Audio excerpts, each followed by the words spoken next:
Primero también agradecer a la Universidad en Alta por darme la oportunidad de estar hoy aquí y de poder explicar desde una perspectiva, si bien puede parecer inicialmente subjetiva, una perspectiva más adentrada dentro de la idiosincrasia de la generación Z acerca de la soledad. Como pueden ver, el título que he querido dar a esta conferencia es una pregunta, un futuro de aislados. Pregunta a la cual responderemos al final de esta presentación. Brevemente, recordar que hay una pequeña estructura. Me gusta siempre estructurarlo todo en índices, quizás una manía que tengo desde la ESO, pero bueno, para ver un poco los diferentes temas que iremos tratando, empezando primero por un contexto histórico, un estado de la cuestión para aquellos que hemos nacido en el siglo XXI. Hablaré, evidentemente, en primera persona del plural para referirme a la generación Z porque hago parte de la misma, lo cual puede resultar extraño, porque en las conferencias se suele hablar de un objeto de estudio en tercera persona, pero es por la cuestión de que pertenezco directamente a esta generación. Antes de hablar acerca de la soledad de la generación Z o de los centennials, es importante entender qué supone ser generación Z, en qué mundo se nace para ser generación Z. Para ello hay tres ejes principales, alrededor de los cuales vamos a articular esta presentación o esta introducción, que son la política, la economía y la cultura. A partir de la economía, partiendo, mejor dicho, de la economía, tenemos una respuesta muy sencilla. Esta es la imagen de la crisis de 2008, cuando la bolsa terminó por quebrarse por completo y hubo muchas expresiones de sorpresa. A partir de entonces, en el caso español concretamente, aunque puede ser extensible a muchos otros países, la evolución económica ha sido diferente, pero es muy parecida, en tanto que es una crisis que no se ha superado del todo. De hecho, en España, hasta hace relativamente poco tiempo, quizás 1 o 2 años, no hemos empezado a recuperar algunas de las primeras cifras anteriores a 2008. Algunas, lo cual no significa que estemos en un estadio anterior a 2008, sino que estamos empezando a recuperarnos de esa crisis, de la cual, por cierto, han pasado ya 16 años. Hay generación Z que todavía tienen 14 o 15 años. Una pregunta interesante es entender, de acuerdo, esta crisis tiene lugar en 2008 y se alarga hasta el día de hoy, pero ¿en qué forma nos afecta a los generación Z? Entender que, según a quienes pregunten, les darán una respuesta u otra cuando vayan a preguntar quiénes son generación Z. La horquilla más amplia es del 1995 hasta 2012. Esa es la horquilla más amplia. Quizás una horquilla más acertada sería entre 1997 y 2010.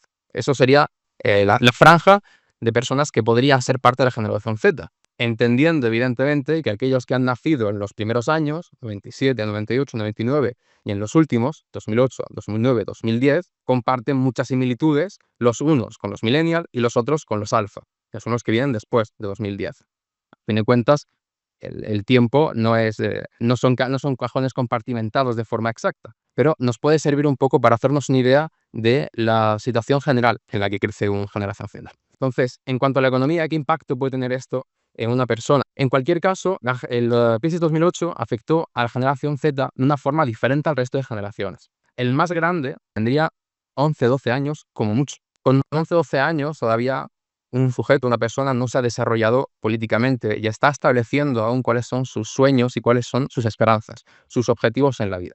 Entendiendo que en el sistema en el que nos encontramos, nuestra vida se estructura en prepararnos de cara a poder cumplir un objetivo que será al final de nuestros tiempos y una vez cumplido el objetivo podremos descansar. Sabiendo que esa es la estructura vital a la que todos estamos casi parece ser obligados a tener, nosotros vemos que económicamente no hay habilidad y el contexto de un paro juvenil exacerbado y histórico en todos los años posibles, la llamada fuga de cerebros, no la vivimos como un muro que nos aparece cuando vamos a salir al mercado laboral, sino cuando somos todavía niños y estamos todavía conociendo el mundo y pensando qué queremos ser en el futuro, sabemos que ya las circunstancias económicas no son buenas y que en cualquier caso la economía, que es el suelo sobre el cual nosotros podemos transitar como personas hacia nuestros objetivos, no lo hay, o es hielo y se puede romper en cualquier momento. Entonces, la seguridad que hay para construir un futuro, una esperanza, es muy débil.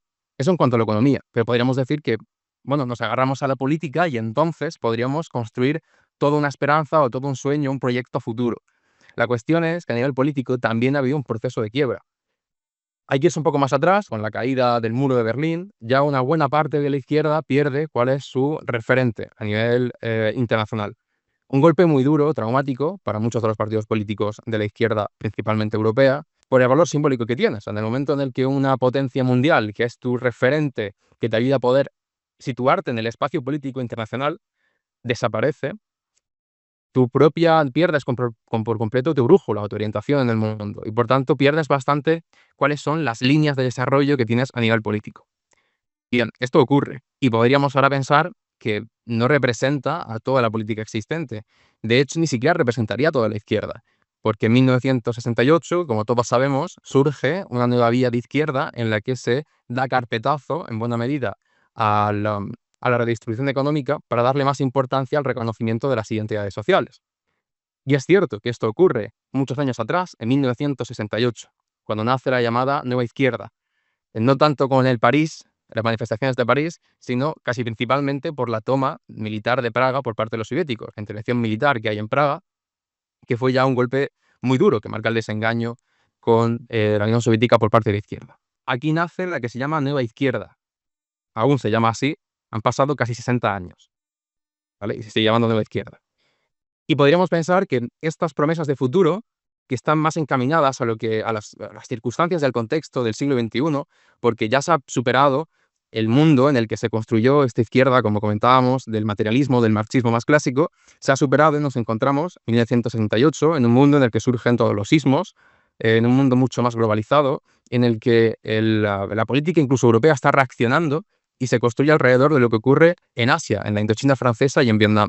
Podríamos pensar que entonces todas las esperanzas políticas van a tomar un nuevo camino y que va a poder llegar hasta nosotros. Y que de hecho la política actual es enormemente posmoderna. Pero la verdad es que el desarrollo histórico que ha tenido esta nueva izquierda hasta el día de hoy, el último gran salto o la última gran reivindicación que ha podido tener o que podemos interpretar como una evolución fue el 15M. Pero ocurre una cosa, y es que si bien es cierto que podríamos tomar esto como un referente o como una esperanza para la generación Z a nivel político, un espacio en el que poder construirse y desarrollarse como persona, lo cierto es que no sucede. El 15M cuando tiene lugar, el mayor de los Z tiene 14 años. O sea, el mayor de los Z podría de alguna forma empezar a ser un agente o tener cierta cercanía, porque a los 14 años ya empezamos a tener ciertos intereses políticos y empezamos a adentrarnos unos más que otros en el mundo político. Pero la gran mayoría no es que sencillamente no tuvieran que ver de forma activa con el 15M, con el que es que la gran mayoría ni siquiera fue consciente de lo que ocurrió. Si a día de hoy uno sale a la calle y les pregunta a los centenias qué fue el 15M, pues sí, se sabrá reconocer, en los mejores de los casos, que fue un movimiento ciudadano en el que se tomaron muchas de las plazas de este país y ya está. En la televisión tuvo su presencia, pero teniendo en cuenta que un niño de 10 años aproximadamente la televisión no la consume con una conciencia política de lo que está ocurriendo en el mundo, el impacto es menor. Y si luego las expresiones culturales que ha habido no han tenido una relación tan directa y no han conectado tanto con las nuevas generaciones, aquellas que sí han sido una vertiente o que han nacido a partir del 15M, pues no hay una conexión. Y por tanto, una generación Z no va a tomar esto como un punto de partida político, en ninguno de los casos. Entonces, en la economía no hay un referente, en la política tampoco hay un referente, porque de hecho más adelante, estas son las elecciones de 2019, aquellas promesas que hubo en el 15M terminan por no cumplirse. O sea, los dos grandes partidos que surgen, Ciudadanos y Podemos, los dos juntos en 2019 no consiguen sumar la cantidad de escaños igual a la de ya el populismo ultraderecha. Por tanto, no hay un impacto real en la generación Z a nivel político. No hay un proyecto ni de partido ni ideología. Nada los ha seducido ni los ha persuadido porque no ha habido comunicación con ellos. Hay que entender también que durante el 15M se emplearon muchos medios, muchas redes sociales, sobre todo Twitter, para poder comunicarse entre los diferentes organizadores y la gente que participaba, pero eran redes sociales que estaban para los millennials. Este es un movimiento de millennial para millennials, en el que la generación Z no tuvo ningún tipo de contacto, porque nadie con 10 años en este momento tenía Twitter u otras redes sociales empleadas para poder comunicarse. Es decir, que a nivel político no hay un referente. A nivel económico no hay una base sobre la cual poder caminar y construir un futuro. Pues si no tenemos ni economía ni política, podríamos pensar entonces en la cultura, como un refugio, como un lugar donde poder desarrollarse. Pues sobre la cultura también hay otro problema añadido en el siglo XXI para la generación Z. Umberto Eco, en 2010 o 2011, en una conferencia que tuvo en la Universidad de Torino, hablaba y explicaba acerca del cambio cultural que puede haber en la comunicación social. En esos años todavía estaba muy en auge y en gran desarrollo ya no solo los foros, que fueron ganando más popularidad en la final de la década de los 90, sino también redes sociales que eran fundamentalmente textuales. Estamos hablando de los primeros tiempos de Twitter, también de WhatsApp, de Facebook y de otros, que si bien a día de hoy tienen un gran componente visual, en ese momento eran sobre todo texto. El audiovisual no tenía tanta fuerza y parecía, y todo apuntaba, así afirmaba Humberto Eco, que iba a haber una gran importancia del texto escrito y que eso iba a impactar, por supuesto, en la forma en la que nosotros íbamos a relacionarnos con la cultura. No significa esto que todo el mundo fuera a leer 50 libros todos los días, pero sí que también marca los tiempos sociales. Sin embargo, pocos años después se desarrollan las redes sociales fundamentalmente audiovisuales. Primero con YouTube, y esto luego va influenciando al resto. A partir de que YouTube, que es la que más conecta con la generación Z, define cuáles van a ser las tendencias en las redes sociales, el resto de redes sociales le toman la palabra. De YouTube saldría Vine, no sé si alguien lo recordará, que fue una suerte de YouTube más centrado para los móviles y de sketches muy, muy breves. Daría paso a Musical.ly, que fue esa época en la que la gente estaba haciendo poses y bailando, grabándose con canciones, de los creadores de TikTok. YouTube y ese lenguaje audiovisual marca el camino para que poco a poco lleguemos a TikTok, que tiene la hegemonía cultural audiovisual sin ningún tipo de duda, hasta el punto de que su formato de deslizar hacia abajo, de scrollear hasta el infinito viendo vídeos extremadamente dinámicos y muy estimulantes, se ha copiado en casi todas las redes sociales. Instagram tiene su propia versión, los Reels, YouTube tiene los Shorts, y no hace falta que lo tenga en Twitter porque ya puedes subir vídeos directamente. Entonces, esa primera idea de una generación más de texto se olvida por completo y tenemos una generación audiovisual. Ahora bien, ¿esto de qué forma afecta a la cultura? Porque si antes he dicho que no hay un referente político, no hay una esperanza económica, ¿por qué podemos decir que tampoco hay esperanza cultural o tampoco podemos acercarnos a la cultura como un lugar en el que desarrollarnos y no sentirnos solos? Y ya entonces hablaremos acerca de la soledad. Pero es importante entender esto antes. ¿Qué tiene que ver esto, las redes sociales, con la cultura? Las redes sociales marcan los tiempos de actividad social, pero también los tiempos de expresión de las personas. Pueden parecer detalles que pasen sin demasiada importancia, pero el mero hecho de que un joven todos los días vaya a entrar varias veces a TikTok o Instagram y ver Reels durante varios minutos, en los tiempos muertos, entre que se levanta y se lava los dientes, entre que espera el autobús o está en el propio autobús, esos tiempos muertos se rellenan por un constante estímulo visual y audiovisual infinito, por cierto, que marca los tiempos en los que el individuo o el sujeto se relaciona con el resto del mundo. Para empezar, todo aquello que tarde más de 30 segundos o un minuto ya genera cierto rechazo. Pero lo segundo y lo más importante es que nos acostumbramos a recibir una cantidad de estímulos y mensajes, tanto textuales como audiovisuales, sin ningún tipo de esfuerzo, con el mero hecho de mover un dedo y ya tienes una cantidad de estímulos tan grande que si lo comparas con el mero hecho de abrir un libro, ver una película más o menos extensa, ver una obra de teatro o cualquier otro tipo de actividad cultural, parece que implica un esfuerzo tan grande que el mero hecho de pensarlo da pereza. Y esto es cierto. De ahí que muchas de las veces que se plantea incluso ver una serie o una película, no precisamente profunda o de culto, pero sí una película o una serie que implique un mínimo de profundidad o que implique un mínimo de mensaje del tipo que sea, genera el rechazo de voy a tener que esforzarme para verlo. Voy a tener que esforzarme para verlo y por tanto voy a rechazar. Y esto cambia por completo la forma en la que la generación Z interactúa o establece relación con la cultura. También tienen que ver las plataformas de streaming, que son una suerte de red social de películas y de series. Ya no importa tanto la calidad como la cantidad. Es lo más importante para una plataforma. Basta con tener una serie o 2 series al año con una calidad más o menos decente y muy buen marketing para tener un público y una serie de clientes que estén activos. Y luego rellenar con películas genéricas, que son producciones en serie, sin expresión.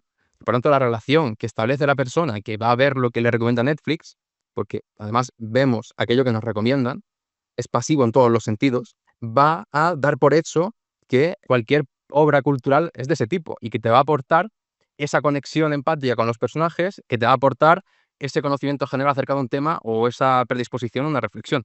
Y todo lo demás que implique una mayor implicación, un mayor esfuerzo intelectual, se rechaza por completo. Entonces, no hay un referente político, no hay una base económica sobre la que construirse y la relación con la cultura se ha visto pervertida en gran medida por las redes sociales y sus derivados, como las plataformas de streaming. Y esto da como resultado, precisamente, la soledad.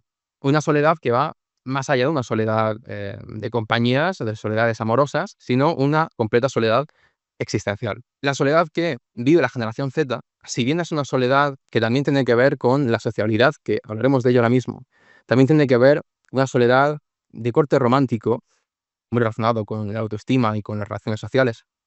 También es una soledad existencial, porque nos sentimos desamparados por completo en un mundo que, por otra parte, tampoco sentimos nuestro, de ninguna forma. Un mundo que no hemos decidido nosotros, en el cual no nos vemos capaces de poder participar, porque no tenemos herramientas económicas, no tenemos plataformas políticas que nos den voz, que sirvan como de altavoz, y tampoco tenemos medios de expresión culturales. De hecho, si nos fijamos, a día de hoy, siendo yo generación Z, no conozco ni un solo autor que sea de generación Z, ni escritor, ni director, o escritora, directora, dramaturgo o dramaturga, ninguno. Aquellos que consumimos, que son más cercanos a nuestra generación y que entendemos como los más modernos, son millennials, los cuales muchos de ellos están rondando los 40. Y no quiero decir con esto que no haya autores de la generación Z, pero no tienen el impacto suficiente porque hay una desconexión total con la cultura por parte de nuestra generación, por esto que acabo de explicar. Teniendo en cuenta estos tres pilares, que dan lugar a una soledad existencial absoluta, hay que pasar a hablar entonces de cómo se vive la soledad. Esta siguiente parte, una vez tenemos un contexto establecido, no se llama así de forma gratuita, sino que tiene una doble intencionalidad. Privada soledad en dos sentidos y por dos motivos. El primero de ellos, porque es una soledad privada, concepto que puede parecer redundante. La soledad, en principio, debería ser privada. Ahora entenderemos a qué me refiero. Y por otro lado, una soledad de la cual nos privan. Es una soledad privada y encima nos privan de ello. A quien tenemos la imagen, imagino que la gran mayoría de los asistentes podrán reconocerlo y quienes no tendrán la capacidad de poder ser avispados y leer el nombre que está justo debajo. Fray de León, uno de los principales místicos que tenemos en la literatura española, unos principales escritores del siglo de oro. Quería destacar de él los siguientes versos que dicen: «Qué descansada vida la del que huye del mundanal ruido y sigue la escondida senda por donde han ido los pocos sabios que en el mundo han sido». Evidentemente está hablando de una vida retirada y una vida en conexión con la naturaleza y por extensión en conexión con Dios. No hace falta hacer una lectura religiosa a partir de estos versos, pero quedarnos sobre todo con el mensaje de una reflexión que parte de la soledad. Y esto es una cosa de la cual todo el mundo podrá ser consciente y partícipe. Cuando estamos solos en nuestro día a día, en nuestra privacidad, es cuando tenemos oportunidad para reflexionar acerca de las acciones de nuestra vida, de nuestras decisiones, aquello que nos ocurre, lo que le ocurre a las personas de nuestro entorno, la actividad política, en fin, es el momento en el que todos nuestros pensamientos empiezan a articularse y empiezan a ordenarse. Y esto ocurre cuando estamos solos. Cuando estamos en compañía, por mucho que hablemos con otras personas, al final, que también es absolutamente útil y maravilloso, y hablaremos porque esto tampoco se encuentra presente en la generación Z. Pero el momento en el que vamos a poder ordenar con una honestidad irrepetible es cuando estamos solos. Porque por muchas autoestima que podamos tener, por mucha seguridad que tengamos y por mucha confianza que tengamos con nuestro interlocutor, al final siempre habrá algún prejuicio social, habrá algún miedo, habrá algo que queramos ocultar en nosotros mismos. Mientras que cuando estamos solos, no pensamos en ningún momento si lo que estoy diciendo está yendo mal. Estamos pensando que posiblemente no haya ninguna connotación negativa en lo que pensamos, pero tenemos una mayor libertad y por tanto fluidez. Y esos momentos de privacidad son fundamentales para el desarrollo de la persona. Momentos que ocurren cuando estamos solos. Y cuando digo solos, es una soledad que también conlleva soledad ambiental. Cuando una generación Z, un generación Z o una señora generación Z sale a la calle o se despierta en su día a día, más allá de, por norma general, tener que ir a estudiar o tener que ir a trabajar y atender una serie de cuestiones extra profesionales y extracurriculares como acreditaciones de idiomas, clases de conducción y trabajos de media jornada, hay pequeñas distracciones a lo largo del día que nos privan de esta soledad. Instagram, Twitter, Spotify, WhatsApp y YouTube. Si hemos entendido ya que las redes sociales ocupan un lugar de extraña importancia para la generación Z en su sociabilidad y en su expresión, que analizaremos más adelante, a lo largo del día, en esos momentos muertos, en el momento en el que uno está yendo a la parada del autobús, que uno está en su cuarto a solas, que uno está cocinando, que está limpiando, momentos, como digo, de privacidad, que pensamos en voz alta incluso aquello que hemos hecho, aquello que queremos hacer, pues resulta que tenemos historias en Instagram del chico o de la chica que nos mola. Resulta que en Spotify tenemos un nuevo álbum. Resulta que en YouTube han subido un nuevo vídeo que parece ser que hay políticos que se están comiendo bebés y es muy importante verlo. O un influencer de turno ha dejado embarazada a su pareja. Resulta que en WhatsApp se está escribiendo el colega para mandarnos unos memes de Twitter. Y vamos a Twitter a ver los memes y resulta que hay un conflicto político en no sé dónde o que ha surgido cierto salseo, vamos a verlo. Entramos en TikTok porque estamos aburridos y nos empezamos a ver vídeos, primero de indios haciendo cocina en la calle y luego acabamos viendo vídeos de gente limpiando en su casa. Pero resulta que luego hay un directo de Ibai o de Yojuan, pues voy a entrar a verlo. Son tanto los estímulos y las notificaciones, porque están preparados para pues, cada vez que uno no entra a Árbol del Día más de una hora o media hora, no se preocupe que va a ser bombardeado por cantidades ingentes de notificaciones para que usted entre. Notificaciones inventadas en muchos casos. No sé si se habrán fijado que a veces se les dice, ha recibido usted un comentario o algo comenzó a seguir X persona y es mentira. No, pero la aplicación está programada para poder enviarte esas notificaciones cuando llevas mucho tiempo sin entrar, para que entres, porque están combatiendo por tu tiempo. Si ya no se combate, esto lo dijo un joven filósofo estadounidense, no recuerdo mismo el nombre, pero si ya no hay un territorio material por qué combatir por parte de empresas o de estados, ahora lo que importa es conquistar un territorio inmaterial, que es nuestra mente y es nuestro tiempo. Van a luchar por quedarse con nuestro tiempo. Y por tanto, todos esos momentos de privacidad se nos son completamente negados. E inclusive, el mero hecho de estar escuchando música durante todo el día, en gran medida te está privando de esa soledad autorreflexiva tan honesta, porque te va a condicionar si vas a poner una música u otra. El hecho de tener Spotify, que te permite tener todas las canciones, o YouTube incluso, al alcance de tu mano, en cualquier momento, y de forma casi gratuita, si pagas ya, no hay ningún tipo de límite, te condiciona por completo la forma de pensar. Porque si estás acostumbrado a lo largo del día a utilizar Instagram, TikTok y Twitter constantemente, cuando estés en un momento de silencio, vas a querer recurrir a archivos de audio para no tener un silencio en el cual no te sientes cómodo porque no estás acostumbrado. Y el hecho de tener música, como he explicado antes, va a marcar por completo tu forma de pensar, tu autoestima, tus sentimientos y la predisposición que tengas a llegar a una resolución u otra. En este plano de esta imagen, a la hora de hablar de la privada soledad, ya entendemos el por qué he dicho antes que es una soledad de la cual nos han privado por completo. Esta viñeta es de un manga japonés semi-biográfico, es un poco extraño, es un manga extraordinario acerca de un escalador. Le he querido seleccionar porque podemos ver al protagonista, Buntaro, a solas en su habitación y arriba, en un pequeño papelito escrito en inglés, escalar la montaña número 1 en el mundo. Su objetivo, su sueño, no hay nada más a su alrededor y se le ve a sí mismo recogido, frustrado. No tiene medios para poder lograrlo, pero tiene este momento en el que puede reflexionar y puede encontrar soluciones, puede superarlo, puede redimensionarlo, puede gestionar, en definitiva, la situación en la que se encuentra. Una soledad que tiene un resultado positivo, que te aporta algo. Una soledad que, como he explicado antes, la generación Z no hay. Porque cuando estás solo, en realidad no estás solo, estás siempre conectado. Y antes he mencionado antes también que la soledad debería ser privada y que no es el caso. Con esto no quiero decir que vivamos, la generación Z, en una utopía más bien propia del Club de los Poetas Muertos, en el que nos reunimos todos los sábados por la noche en cuevas o en kebabs para poder discutir acerca de cultura, arte, política y alta intelectualidad. No significa que nuestra privacidad o nuestra soledad sea colectiva o sea compartida, porque incluso cuando estamos con otras personas, estamos al servicio de estos estímulos. Y yo creo que no estoy descubriendo nada nuevo, que cuando la generación Z queda, muchas veces pasa mucho más tiempo con los ojos pegados a la pantalla que hablando con el resto de personas.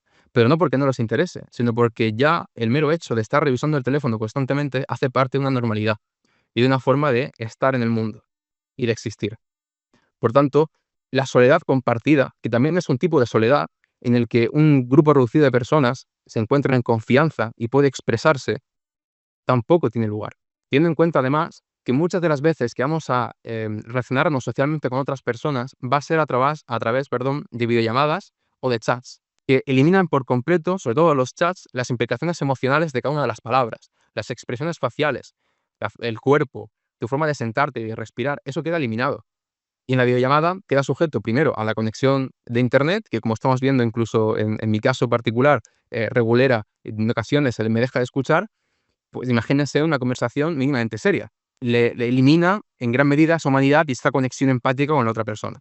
Es decir, la soledad es privada, se nos priva de una soledad y además es una soledad completamente privada, de la cual estamos privados. Eso es un concepto un poco extraño o quizás complejo porque redundan varias palabras muy similares, pero en definitiva, la soledad que podríamos tener y que nos pudiera servir para poder mejorar o para poder crecer y estar a gusto con nosotros mismos, no la tenemos, no está a nuestro alcance. A relación de esto, he querido traer también esta imagen, que para aquellos que no la reconozcan, es la imagen que utilizan Deleuze y Guattari para ilustrar su libro del Antiedipo, en el cual hablan de la esquizofrenia social.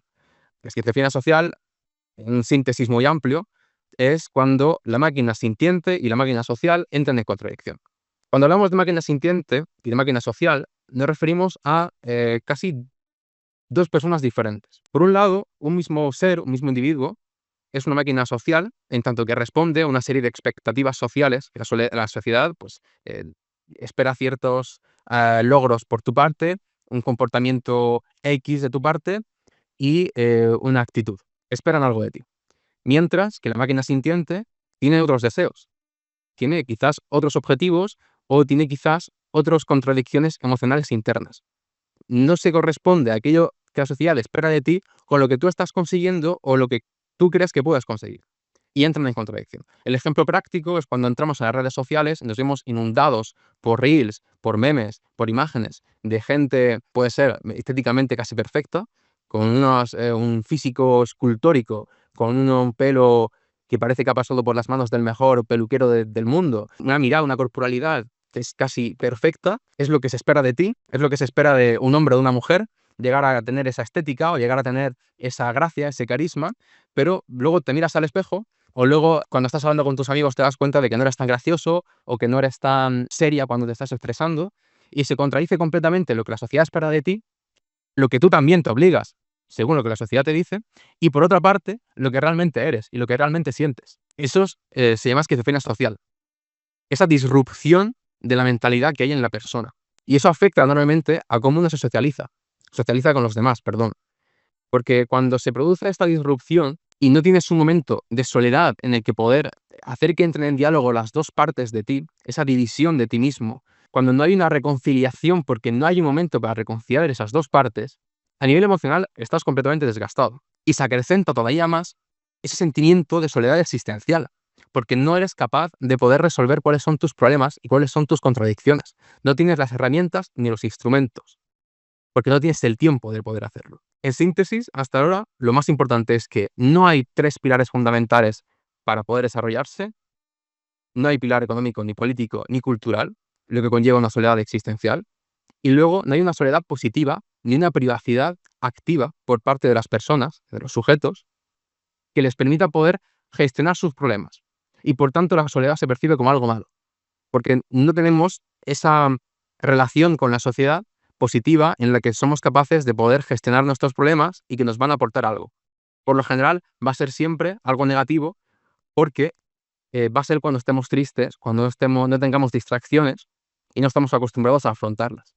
La siguiente parte, entendiendo cuál es el contexto, entendiendo cuál es la dinámica con la soledad, el siguiente punto sería precisamente cómo se expresa esa soledad. O sea, si no tenemos un momento para poder vivirla y gestionarla, ¿cuándo la vivimos? ¿Cuándo la confrontamos? ¿Cuándo la compartimos incluso?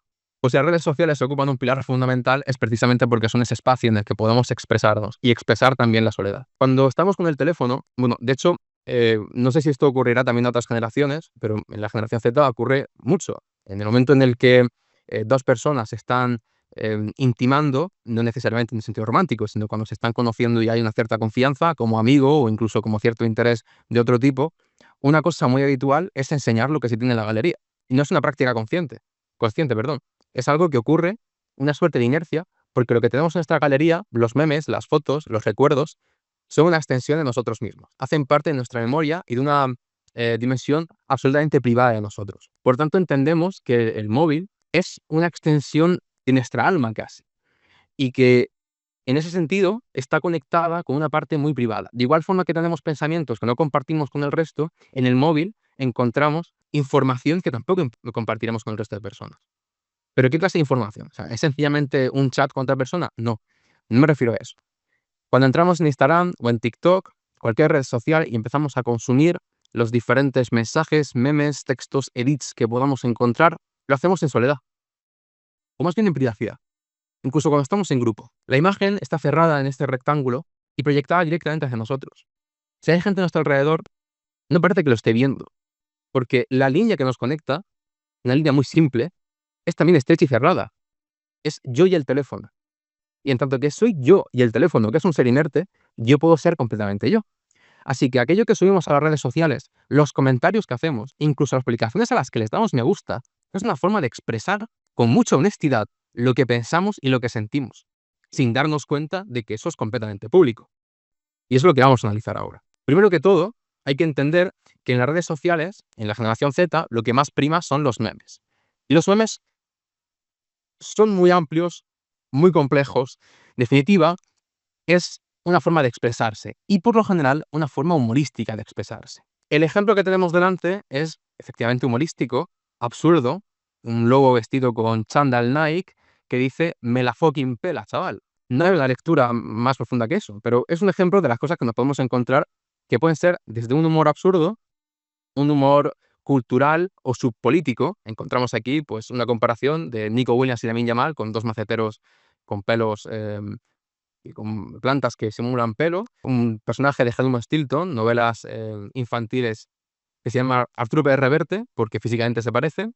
O incluso coger una frase de Don Quijote de la Mancha, una de estas imágenes que podemos encontrar en Facebook producidas por boomers, que dice: "Si lo único que ves son garabatos, hace falta leer", pero lo que subraya el centennial es el conjunto de letras que conforman la frase Goraeto, ¿vale? O sea que tenemos humor absurdo, un humor político, subpolítico, sin una conciencia política clara, pero que implica una ideología o que implica unos pensamientos.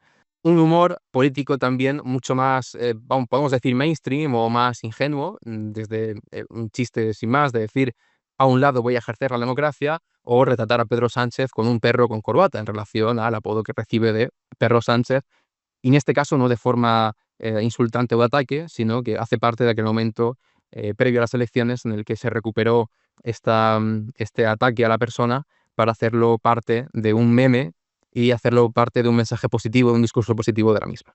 Pero también tenemos memes que, de una u otra forma, con mayor nivel humor, reflejan las inquietudes o reflejan los problemas de la generación Z. En este caso, este vídeo, que está en inglés, se puede leer que dice: la generación Z a punto de entrar en la etapa adulta y experimentar los mejores años de su vida, y mientras tanto, pues Estados Unidos, Israel y Rusia sencillamente aparecen, ¿vale? Es un lenguaje, es un registro muy centennial, habrá muchos memes que no se entiendan y habrá muchos memes que a lo mejor produzcan hasta vergüenza ajena, que a mí también me la producen, pero en definitiva el punto importante es que están reflejando ya un miedo a que el mundo no les va a permitir crecer, ¿de acuerdo? Es un pequeño ejemplo, sin más. También hay memes que son meramente lingüísticos. Este es muy ingenuo, Oppenheimer, ábreme Jaime, en referencia a la película recientemente galardonada por los premios Oscar. Y también muestran una autoconciencia acerca de el qué es hacer memes. Vemos un formato muy claro, una bandana blanca, abajo una imagen en relación con el texto que pone, y luego nos encontramos con este meme. Esto es un meme, pero sin texto y sin imagen. Romper la cuarta pared, haciendo que el meme es la ausencia del meme. Ejemplos, este también, en el que se reconoce a sí mismo de mayor recordando los memes de un tiempo, que muestran por un lado una conciencia política más o menos activa, por otro lado una conciencia del propio medio de los memes, y por último, que es lo que más nos interesa, también los memes son empleados para expresar de forma profunda y honesta nuestras inquietudes.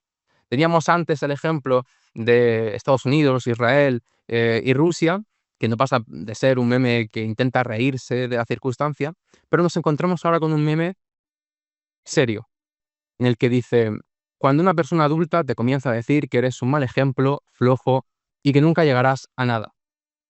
En el fondo tienes razón. Why do I feel so empty, bored, unfulfilled, like something's missing, like I want something more, like there's this giant, bottomless, infinite hole inside me?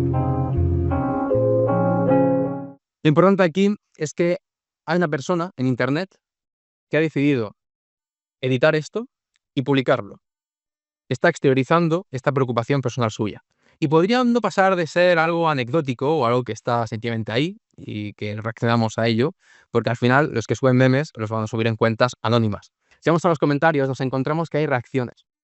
Porque ya no solo importan las redes sociales aquello que se produce, el meme, el edit o la publicación que se sube. Lo que realmente importa para entender cómo piensa la gente es lo que se dice de ese meme o de esa publicación.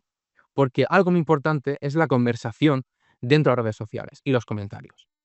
Este es un ejemplo de Twitter para que nos hagamos una idea de la gran importancia que tiene la dinámica. O sea, ¿qué más da que una persona, como aquí, suba una fotografía de una pizza con un trozo dado a la vuelta diciendo truco para las pizzas, dale a la vuelta y tendrás suerte? De forma aséptica no tiene ningún tipo de sentido y no aporta absolutamente nada. Pero en el momento en el que entra en juego o entra en dinámica con otros usuarios, como en este caso que le dice se ve horrible, tenemos una segunda reacción del caso de publicación diciendo si te murieras mi vida no cambiaría nada. Es un ejemplo del odio que podemos encontrar en redes, pero es sobre todo un ejemplo de que en este caso sí podemos extraer una conclusión y podemos analizar cómo se relacionan las redes sociales. No por la publicación en sí misma. O sea, ¿qué más da que una persona suba una publicación de un hombre en bañador en la playa que es influencer promocionando un hotel? Eso no nos aporta nada. Lo que nos aporta son los comentarios de o bien gente criticándolo por su cuerpo, gente llamándolo idiota por no subir otro tipo de contenido, gente haciendo comentarios sexuales o gente haciendo comentarios genéricos de emoticonos sin ningún tipo de sentido. Y con eso, a partir de eso, sí podemos realizar un análisis de cómo nos comportamos en redes sociales y cómo socializamos y cómo se vive la soledad. ¿Por qué la soledad en los comentarios? Porque como hemos visto antes, ese meme acerca de las inseguridades de uno mismo por lo norma general, son cosas o temas de conversación que hablaríamos con personas de mucha confianza o que reflexionaríamos nosotros solos, que nos castigaríamos con esa idea de que un adulto nos esté criticando o que intentaríamos rebatirlo en nuestra soledad, quizás enfadados o que intentaríamos pensar por qué nos ha dicho eso. O sea, es una situación que en definitiva gestionamos en soledad y que expresamos en soledad. Y sin embargo aquí lo estamos expresando en redes sociales, de forma anónima. Pero es que la gente que ha reaccionado al meme o a la publicación, comenta. Comenta desde sus cuentas públicas y personales, con sus nombres y apellidos. Ya por eso aquí he decidido censurar la foto de perfil y el nombre, porque si no, creo que está un poco fuera de lugar. Pero no tienen ningún reparo en expresar cosas tan personales como el segundo comentario que dice, en su corazón ya hay alguien más, pero en el mío siempre estará él. Y así, de forma aséptica o de forma aislada, pues no aporta mucho. Pero cuando tienes una persona concreta, que puedes meterte en su perfil y ver quién es y que está diciendo eso, nos preguntamos, ¿esta clase de afirmaciones la haríamos nosotros en una plaza pública? ¿La diríamos delante de desconocidos? ¿Qué es lo que estamos haciendo? ¿De verdad creemos que los 466 me gustas que tiene ese comentario son de personas que lo conocen y que son de confianza? ¿Y de verdad pensamos que esta persona en mitad de clase se pondría a hablarlo en voz alta? Este tema, que es evidentemente personal. No. Es algo de la privacidad y algo que deberíamos, que presumiblemente vivimos en soledad y que nosotros queremos que vivimos en soledad. Pero como he dicho antes, la relación con el móvil es una relación muy privada y no lo concebimos como una cosa que exteriorice nuestras emociones y nuestros pensamientos. No somos conscientes de ello. No somos conscientes en absoluto de la huella digital que deja nuestra actividad en redes. Y por eso nuestra soledad se ve expresada aquí. Soledad, en este caso romántica, aquí otros comentarios de ese mismo tipo me hizo estar así por él, y así fue como pasé de apego ansioso a apego evitativo. Desde ese día jamás volví a rogar por atención y me di cuenta que realmente estoy solo. ¿De verdad este comentario lo hace una persona que es consciente de que es su comentario público? ¿Que yo puedo ver su cara en su foto de perfil? ¿Que yo puedo entrar y ver quién es? ¿O esa persona ha establecido una relación tan casi parasocial con el móvil o con los memes que hay ahí, que con el algoritmo son cada vez más personales y reflejan cada vez más tu mentalidad, que piensa que en realidad es algo muy personal y que no lo está compartiendo abiertamente? Que eso en realidad es el equivalente de salir a la calle y decirlo en voz alta. Lo puede escuchar cualquier persona con el aditivo de que deja su huella para siempre. Para siempre. Porque tú lo dices en un momento dado en la calle y si no estás atento no lo escuchas. Pero esta persona lo dijo hace 2 días. Y yo lo he visto. Y no sé quién es. De una soledad que al expresarse pasa a estar a disposición del resto de personas para recrear su propia soledad. Tú compartes ese edit o esa publicación expresando todos tus problemas. Alguien lo comenta compartiendo esa sensación, compartiendo esa inseguridad, esa circunstancia, y otra persona va a comentar ese comentario, siendo partícipe de esa dinámica de la soledad, y en ningún momento va a sentirse apoyado por otros. Va a seguir sintiéndose solo, porque no entiende que está socializando. Se cree que está recreando o que está viviendo su soledad con un instrumento mágico, casi, en el que parece ser que no hay más participantes. Es realmente, podemos decir, fascinante, preocupante, impactante, no ser consciente de lo que conlleva. Otros ejemplos, hay muchos ejemplos amorosos, porque es lo más recurrente, ¿no?, en redes sociales, o en general. Siempre, cuando no hay tema del que hablar, el único tema que puede salir es el amor, para lo bueno y para lo malo. Todos mis amigos saben cuánto la amo, pero mi real ya no está. Terminó mal esa vaina. Tantos momentos y mensajes para uno, para un no. Cosas muy personales. Y ya no solo cuestiones amorosas, que bueno, podemos decir, bueno, pues somos abiertamente más, pues somos mucho más abiertos en ese sentido, ¿no? Pero nos encontramos con este caso. Este reel en concreto del Instagram es un reel que hablaba acerca de diferentes géneros pornográficos. Y si vamos a los comentarios, nos encontramos con esta persona de aquí que ha dado me gusta a la publicación y en el comentario, mucho más extenso, empieza a explicar que él le ha dado like, pero hay un pero. Dice, la razón por la cual le di like a esto únicamente es porque me pareció gracioso. Y luego te pasa a explicar por qué haberle dado like a un vídeo que habla de géneros pornográficos y de cuál es mejor y cuál es peor, no refleja una parte de mí. Esto no entra en contradicción con lo que acabo de explicar, de que no somos conscientes de todo lo público que es esta expresión de la soledad, porque esta persona, este usuario, sí es consciente y se está justificando. Pues en realidad no. ¿Realmente una persona que se va a justificar va a escribir un texto tan grande justificándose o no va a darle like? No hace parte de la propia dinámica el hecho de darle un me gusta, saber que la gente puede ver que le has dado me gusta a esto, entender que a lo mejor piensas como esa persona o que estás de acuerdo o que te parece interesante y entonces tú te justificas que no es así. No estás en realidad demostrando que hay una conexión con eso, sino por qué le estás dando un me gusta, por qué lo estás marcando. Creo que esto refuerza todavía más esa idea de que no somos conscientes del carácter público que tiene esto y que podemos encontrar aquí la expresión de la soledad de la generación Z y por supuesto de otras generaciones, pero sobre todo la generación Z, que es la que más se comunica a través de estas redes sociales. Otro ejemplo más, también, ¿no?, de hablar de cosas que son muy personales. Todos me dicen que soy buena persona, pero yo me conozco y sé lo que he hecho, me arrepiento de todo y trato de ser mejor, pero todavía no soy buena persona. ¡Wow! Yo esa clase de conversación no la tendría con un desconocido. Y no solo es que la ha compartido, sino que es que, como podemos ver, hay 7 respuestas, y entre ellas un ¿por qué no? Se establece una conversación, se establece una relación parasocial con desconocidos por completo. Eso no es una forma de querer demostrar, una forma de querer no, de querer no, perdón, una forma, desesperada de poder buscar saciar esos problemas que no eres capaz de gestionar en tu soledad. ¿No es realmente alarmante y preocupante vivirlo de esta forma? Sobre todo porque no hay conciencia de que esto no es privado y de que es completamente público, y de que yo podría ser una terrible persona y atacar lo que está explicando. No hay una confianza velada. No es que esta persona piense, bueno, la gente que me lea va a ser buena y no va a decirme nada. Está tan sumida en su problema ingestionable que no se para a pensar que expresarlo o exteriorizarlo puede conllevar algo negativo. El último de los ejemplos me sirve como puente para explicar el siguiente apartado. En este caso es un reel acerca de uno de los, perdón, de un coach de estos de masculinidad que te explica cómo ser un hombre de verdad y cómo poder hacerte con entre 100 y 200 mujeres al día, ¿no?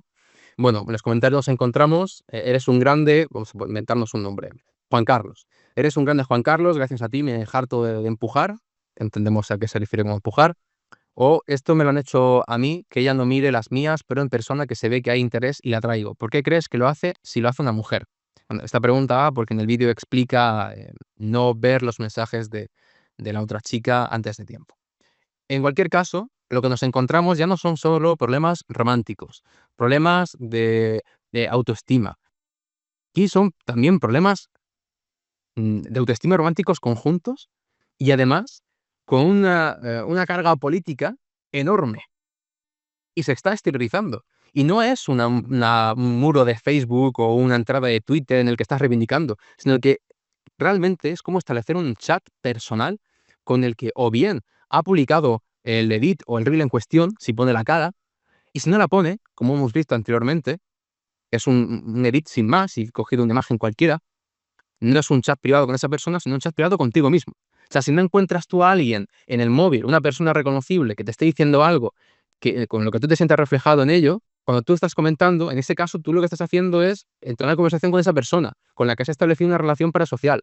Pero si tú estás respondiendo a un meme impersonal de un anónimo, en realidad lo que haces es hablar contigo mismo, porque estás viendo un espejo y hablas contigo mismo. Esa actividad de comentarios en el que podemos ver concretamente a hombres intentando responder a un estereotipo social o lo que ellos creen que deberían ser, o lo que ellos creen que debería ser un hombre, damos un salto enorme a toda una dinámica de identificación social.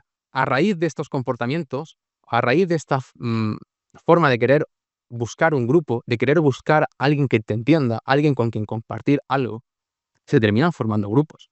Si antes he dicho que no hay un referente político, si antes he dicho que no hay una base económica y que no hay una actividad cultural en la que arroparte, en la que poder reflexionar y crecer como persona, al final acabas creándolo desde la nada. Al final terminas por desesperación casi hacer de la nada un algo. Y si no hay referente político y si no hay una cultura a la que poder aferrarte, tú mismo te la vas a crear y tú mismo vas a crearte tus propios referentes. En este edit que voy a poner ahora mismo, se concentran los referentes de concretamente los hombres heterosexuales que se sienten solos. Don't you want to know what I do? I drive. I run a successful TV news business. Soap. I make and I sell soap. I'm the cook. I'm a party clown. I'm rich. I own the place. I'm the Homelander. And I can do whatever the fuck I want. Como decía, una carta de presentación de estos personajes en la que dicen a qué se dedican. En el caso final, Homelander dice que además puede hacer lo que le venga en gana. Todos estos personajes son tomados como referentes culturales y políticos de los hombres que se sienten solos. ¿Por qué políticos? Pues por lo que he explicado anteriormente, de que no hay un referente político. Entonces, si no lo hay, voy a buscármelo yo. Si están completamente deslegitimizados los referentes políticos de mi país, no hace falta que mencione ninguno, porque es que todos tienen una mala imagen enorme en la generación Z, voy a crearme yo mi propio referente político. Así que voy a tomarlo de las series, de las películas que veo. El problema está en que, como ha explicado muy bien esta mañana en la conferencia nuestra compañera, hay un sesgo de generalización y un sesgo de confirmación. Entonces, si no he tenido una educación política, económica ni cultural, y voy a intentar creármelo yo, sin conocimiento y sin experiencia, finalmente voy a estar sujeto a, como ha dicho o ha explicado Patricia, al sesgo de, primero, generalización y sesgo de confirmación. Voy a convertir en estereotipos universales aquello que me ha ocurrido en mi vida y todo lo que yo vea en Internet va a confirmármelo. Todo. Entonces, un hombre solo, un hombre concretamente heterosexual, solo, que ve todos sus sueños frustrados. Generalmente, cuando tienes 15, 16 años, tus sueños frustrados son que no tienes novio. No hay más. O sea, el mundo no va más allá de eso. Cuando están frustrados y no encuentras nada, pues entonces tienes que buscarte a un referente que sí lo tenga. Entonces, todas las personas que nos encontramos aquí son guays. Molan que te cagas.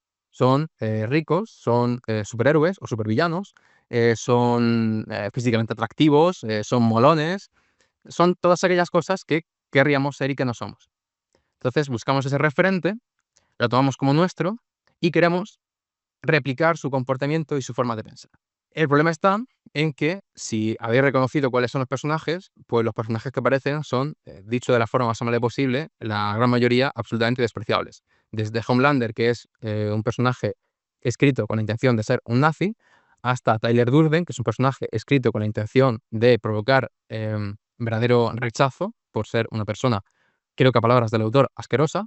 El personaje de Walter White de Breaking Bad, que está escrito para que entendamos que quizás no debería comportarse como él, etcétera, etcétera. O Patrick Bateman, de la película y el libro American Psycho, que está escrito para sentir un completo rechazo hacia ese tipo de personas. Pues ocurre que, qué casualidad, o qué curioso que encontramos reconforto en estos personajes que han sido escritos para producir rechazo y para simbolizar aquellas cosas que no tenemos que ser. Entonces, si no tenemos una ecuación emocional, vamos a ir a por personajes que van a confirmar nuestro punto de vista. Da igual si son locos o si son malos. No nos importa. Lo que nos importa es que a nosotros nos sirva y que me haga sentir mejor. Esto hace parte de la expresión de la soledad. Y estos edits nos encontramos, no solo generales, sino también edits que se concretizan en cada uno de los personajes o incluso en otros que no aparecen aquí, pero que en definitiva lo que van a hacer es intentar crear una comunidad articulada en torno a estos referentes culturales que van a pasar a ser también referentes políticos. Y esto es súper importante. Pasan a ser referentes políticos. Personajes culturales que además el objetivo de la gran mayoría de ellos es ser despreciables. Otros no. Aparece también el Batman de Christopher Nolan, de las películas de 2008. El objetivo no es ser despreciable, pero al final lo que les interesa a los que han creado esta comunidad es el aspecto del hombre rico, no tanto el del justiciero o la parte introspectiva que puede tener el personaje. O sea, nos quedamos con lo que nos interesa además de esos personajes. Concretamente, crear esta comunidad a partir de personas que están solas, a partir de una soledad pervertida, una soledad que no nos aporta nada, una soledad que no somos capaces de gestionar, creamos una comunidad en la que reconfortarnos y poder sobrellevar esta soledad, que por nosotros mismos no sabemos gestionar.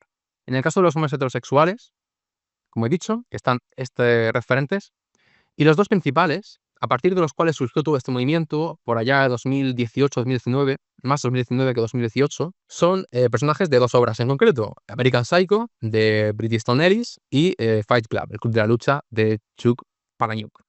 Dos libros que fueron muy importantes en su momento y que, debido a sus buenas ventas, tuvieron además su adaptación audiovisual. Sobra decir que en una cultura audiovisual lo que van a tomar primero es la película. El libro no importa. De hecho, si uno va a leer los dos libros, va a encontrar diferencias sustanciales, sobre todo en el caso de American Psycho, que son pasadas desapercibido por parte de estas comunidades, porque lo que les interesa o aquello en lo que se fijan es la película. Y muchas veces ni siquiera la película, sino la pospelícula. Toda la cantidad de vídeos que surgen a partir de la película. Los llamados edits. Un edit, en definitiva, es lo que hemos visto. Una sucesión de escenas de una película con una música que tenga un sentido, una coherencia emocional con lo que se quiere transmitir y que resalte un aspecto. Puede resaltar la habilidad del personaje, puede resaltar su comedia, puede resaltar una escena bonita, pero el concepto es ser breve y maximizar la emoción de esas escenas. Maximizarlas. De hecho, muchas veces pasará que esta comunidad viva más de todo lo que surge a partir de las películas, de todos los edits de las películas, que de las propias películas. Porque en el momento en el que vaya a ver American Psycho y tenga que tragarse más de 2 horas de película lenta, introspectiva, de un personaje que no entienden, van a aburrirse y van a quitarla.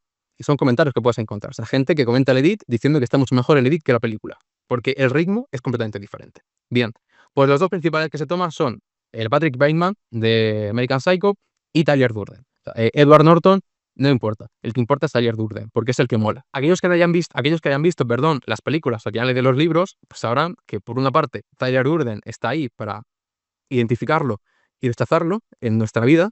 Ese es en gran medida el mensaje. Y en el caso de Patrick Bateman, no es tanto identificar para rechazar, pero para criticar un grupo social definido de Estados Unidos, que son los yuppies. El mensaje inicial se pierde por completo. Y lo que toman estas comunidades de Internet o estas subculturas de Internet son personajes que ellos han manipulado o que ellos han ido, digamos que, maleando según sus intereses y según lo que ellos quieren rescatar de ellos. Y no es una cosa nueva, o sea, es una cosa que históricamente ha pasado muchas veces, ¿no? Incluso en la antigua Grecia, al final, nos encontramos que la relación con los dioses es muy individual, y si yo como granjero voy a rezarle o voy a acudir al dios Apolo para resolver cierto problema en mi vida personal, ese dios Apolo es el mío, personalmente mío. Y no va a ser el mismo que para mi vecino de al lado, que tendrá otros intereses y tendrá otra manera de entender la vida y otra idea del Dios. O sea, esa relación personal no es una cosa nueva, es una cosa que ya existe. Pero que aquí se recupera esa dinámica y se terminan creando personajes nuevos que refuerzan tu forma de ver el mundo y refuerzan, en realidad, todos tus miedos e inseguridades. En ningún momento va a enseñarte nada, va a decirte que estás en lo cierto, que es el objetivo final.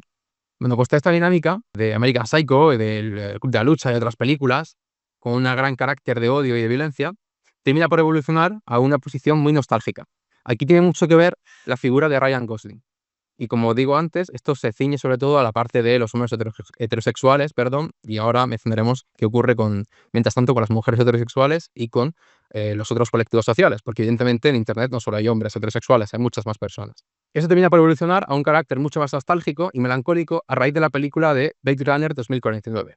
Y sobre todo esta escena. Como digo, en vez de ver la película en su conjunto, nos quedamos con solo lo que nos interesa. Esta escena en la que el ideal de la mujer perfecta se refiere a nosotros directamente y que nos promete que nos puede ayudar y que nos puede, como dice ella, arreglar.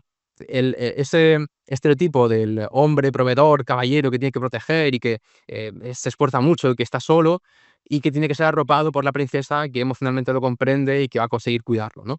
Pues toda esa narrativa que se intenta llevar a la vida personal, porque pensamos que somos personajes de cuento y que tenemos que comportarnos como tales, se ve reforzada por todos estos edits. Y este edit melancólico lo que hace es dar el siguiente paso. O sea, del odio, de rechazar todo lo que nos pasa, lo siguiente es aceptar que vivimos en una jornada súper complicada, que la aventura de la vida es en muchas ocasiones frustrante y que nos va a aportar mucho dolor, y lo aceptamos.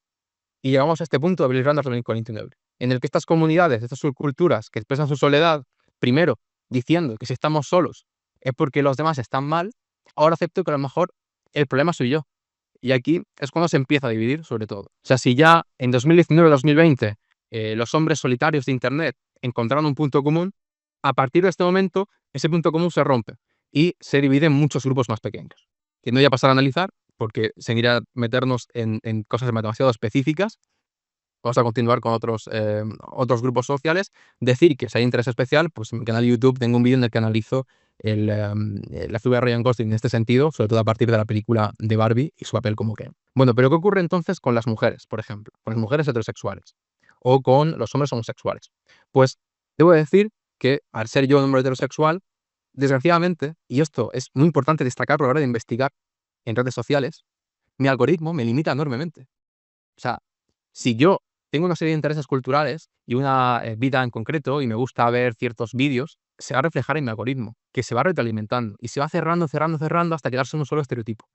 Si puede partir de algo muy amplio, porque imaginemos que a mí me guste, no es el caso, pero me guste el hockey, me guste la literatura rusa y me guste la música hip hop, pues va a partir de ese espectro muy amplio y poco a poco, según los segundos que yo pase en determinada publicación, si la comparto, si le doy me gusta, si la veo varias veces, va acotando, acotando, hasta crear un algoritmo que da la sensación de ser un reflejo de tu propia alma. Y que luego es muy complicado lograr revertirlo para poder saber qué están viendo el resto de personas. Evidentemente, cuanto más alejado esté en el algoritmo, más difícil es. Por eso a mí me resulta más fácil poder reconocer estas subculturas relacionadas con el mundo masculino que las del mundo femenino. Porque, como digo, están cerradas en esas cámaras de oscuridad, en ese oscurantismo que más adelante vamos a comentar. En definitiva, también hay expresiones de soledad por parte de todos los grupos sociales, por parte de todas las identidades sociales. O sea, no es una cosa exclusiva de nadie. Algo muy interesante en relación con este oscurantismo es que Patricia comentaba esta mañana en su conferencia que, según los informes, quienes más se sienten solas son las mujeres, no los hombres. Pues qué curioso, porque desde la perspectiva masculina, no la individual, sino aquello que también he hablado con otros hombres de la generación Z, es que parece ser que nosotros somos los más solitarios, los que más sufrimos la soledad. Y resulta que, a nivel objetivo, si hacemos un estudio, no es así. Y nuestro mundo está completamente entintado y está dibujado por aquello que estamos consumiendo en los algoritmos y en las redes sociales. Porque lo que nos llega en el algoritmo es que nosotros estamos solos y que las mujeres están en compañía entre ellas, que ya hay una suerte de sororidad establecida. Esa es la imagen que nos llega. Pero luego fíjense cuál es la realidad. Qué tan importante es la construcción de la realidad y del relato real en el algoritmo y en las redes sociales. Y la incidencia que tiene la soledad. Cómo partir de un grupo de individuos que se sienten solos y que no saben cómo gestionarlo y sienten odio hacia el resto de personas por sentirse solos, terminan por construir o por dar lugar a toda una subcultura enorme con miles y miles, incluso millones de personas que hacen parte de ella y esa actividad en los algoritmos y que dibuja toda una realidad a través de sesgos de generalización y sesgos de confirmación, en la que parece que los hombres somos los únicos que estamos solos, los únicos que tenemos depresión o los únicos que tenemos ansiedad o problemas, y que las mujeres viven en una realidad superficial en la que solo les importa comprarse Sony Angels y comprarse pintalabios, cuando evidentemente no es así, y luego hay datos que lo respaldan. Cambia o define por completo la percepción que tienes del mundo.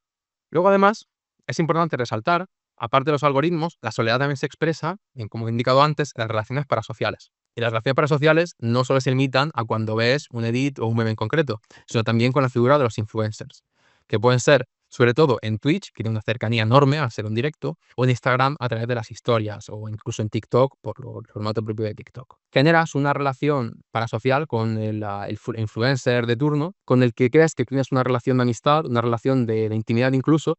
Un segundo, que se ha posado una mosca justo en la cámara y creo que me estaba tapando. Generas una relación de parasocial con esta persona en la que vas a proyectar todos tus problemas. Y no solo eso, en la que también vas a confiar para que te guíe. Como tu soledad no eres capaz de dar respuesta por ti mismo, esperas que los demás te den una respuesta. Y vas a confiar en ese influencer. ¿Por qué? No se sabe. Pero tiene una legitimización social dada por sus números que va a brindar a todas sus palabras y frases de cierto aro de solemnidad y de credibilidad que evidentemente pues no posee.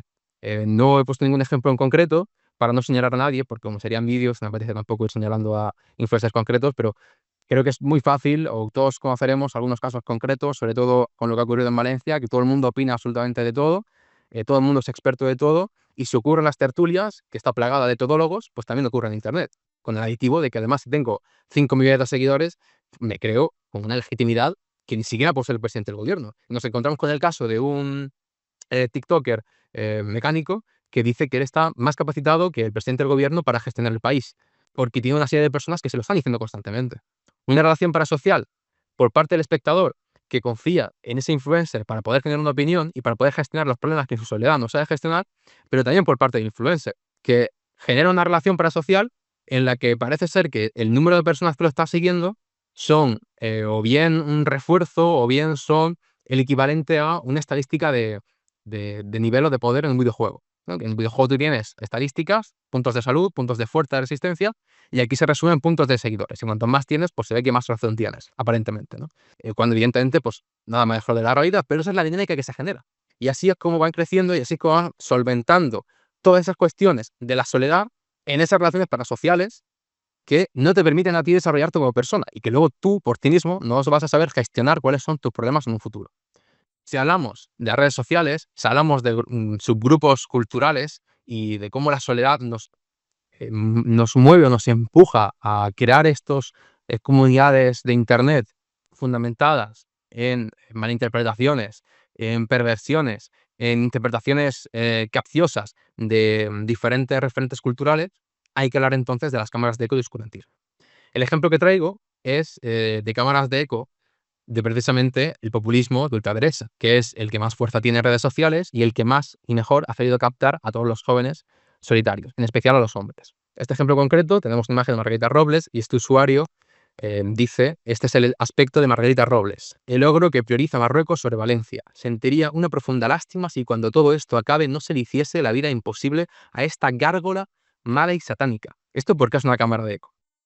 Porque si tú entras en Twitter, porque este caso es un tweet, y primero te sale esta opinión, y luego te sale alguien que opina lo mismo, y se genera un discurso que se va repitiendo sobre sí mismo constantemente, con una idea clara, fundamentado especialmente en el odio y en el rechazo a los demás. Primero, tienes un sesgo de generalización en el que todo el mundo va a actuar si criticas a, por ejemplo, uno de los grupos más señalados, a los inmigrantes, todos los inmigrantes van a comportarse como ese en concreto del cual hay un vídeo que supuestamente está pegándole a alguien, ¿no? Todos van a comportar exactamente de esa misma forma. Y todo lo que salga en Internet va a no hacer que, sino revalidar o confirmar eso que tú ya creías o eso que ya te han hecho pensar. Se genera esta cámara de eco en la que todo que tú piensas se está confirmando. Y además, como tú estás reaccionando a aquello que te da la razón, el resto de publicaciones que van a salirte son aquellas que también te van a dar la razón, porque vas a generar reacciones. El algoritmo funciona así. Te va a recomendar aquello que sabe que tú vas a reaccionar, porque va a generar movimiento y números. Y si tú reaccionas a aquello con el que tú estás de acuerdo, ¿qué va a pasar? Pues que te va a seguir recomendando cosas con las que estás de acuerdo. ¿Y qué ocurre? Que si tú entras en Twitter y todo lo que te sale son posts, información que está confirmando tu propia lectura de la realidad, pues vas a pensar que no es tu lectura, que es la verdad misma. Y vas a dar por eso que las cosas son así. Y se genera una cámara de eco. En realidad estás encerrado en una caja y lo que estás escuchando es tu propia voz. Estás viendo nada más aquello con lo que vas a estar de acuerdo. Porque el algoritmo te lo da así, pero no significa que representa a la mayor parte de la población. Pero funciona de esta forma, en especial Twitter.